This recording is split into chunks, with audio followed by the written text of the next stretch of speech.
Praise the Lord. இன்றைய வாக்குத்தத்த வசனம், பயப்படாதிருங்கள், நீங்கள் விசேஷித்தவர்களாயிருக்கிறீர்கள்.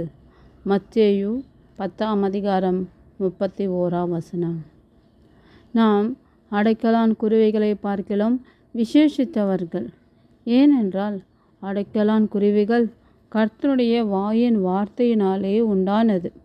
ஆனால் நம்மை தேவன் தம்முடைய சாயலிலும் தம்முடைய அன்பின் கரத்தினாலும் நம்மை உருவாக்கினார். இவ்வளவு விசேஷித்தவர்களாயிருந்தாலும் நாம் அநேக காரியங்களை குறித்து கவலைப்படுகிறோம், பயப்படுகிறோம்.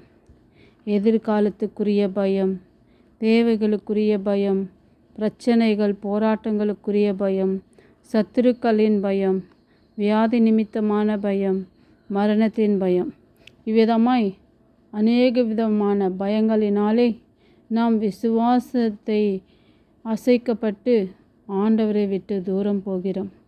ஆகையால் தேவன் நம்மை பார்த்து சொல்லுகிறார், பயப்படாதிருங்கள், நீங்கள் விசேஷித்தவர்கள் என்று. இன்றைக்கு நீ எதை குறித்து பயப்படுகிறாய்? தைரியமாய் இந்த வாக்குத்தத்தை பற்றி கொண்டு விசுவாசத்துடன் முன்னேறி போவோம். ஆண்டவர் நமக்கு உதவி செய்வார். ஆமென்.